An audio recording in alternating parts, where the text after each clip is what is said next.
When it comes to great games, there are two things we always remember: great worlds and great mechanics. Some games have one, some games have the other. Very few have both. Dishonored was one of those few. A sleeper hit in 2012, it combined stealth, sword fighting, magic and myth in an artfully drawn city of secrets. Leaving a lasting impression and a strong fanbase, there have been whispers of a sequel for some time. But whisper no longer, because now, 3 years later, it's time to go back behind the mask in Dishonored 2.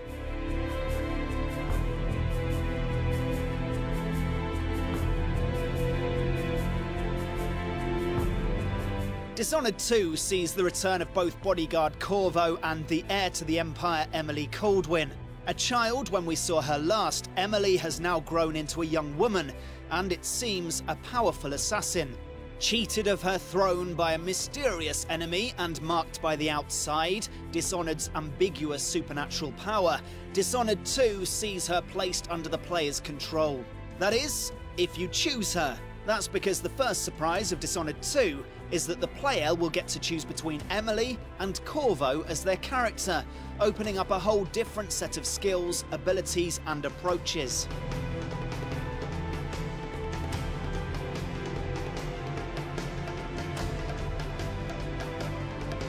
For those familiar with the first game, this is a tantalising prospect. The freeform levels and varied powers that were Dishonored's signature trait, allowing approaches from swashbuckling sword fights to roguish stealth or black magic possession, were exciting enough when we only had Corvo to play with.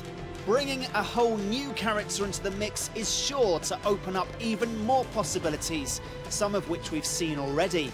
Emily seems to cut a more nimble form than the gruff Corvo, whipping across rooftops on an extendable tentacle and even slipping into a ghostly shadow form.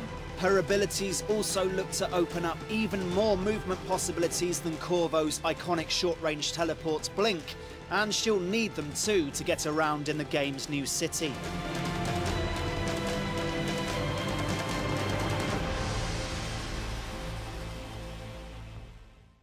The city of Dunwall was at the very heart of Dishonored and among the most compelling, detailed and convincing locations we've ever visited in a game. Its whale oil-fueled mix of ornate riches and squalid rat-plague poverty left a stain on our hearts that we just can't get off. But Dunwall was just one grubby corner of a vast empire. With that in mind, Dishonored 2 spreads its wings and flies to the city of Karnaca on the island of Serkonos. Known as the Jewel of the South, it lies on the southernmost edge of the known world. Mentioned in notes and books from the first game, we know it's a humid and wild place, far from the Edinburgh and London-inspired drizzle of Dunwall. Our first glimpses suggest an outpost of Empire, set in a curved bay, not unlike one of the great colonial cities of South America, such as Rio de Janeiro. However, this is no holiday. Karnaca seems to share the problems of Dunwall, living under the iron fist of military rule and the threat of a new insectile plague.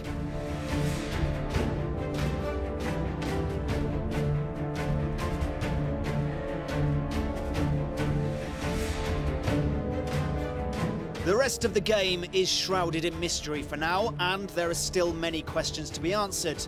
As he was born in Serkonos, will we see Corvo's origins as a boy? How did Emily come to be marked by the outsider? And what the hell are those terrifying clockwork swordsmen? Perhaps in time, the whispers will tell us. But for now, we're just happy to know that Dishonored 2 is coming. Better sharpen your blade.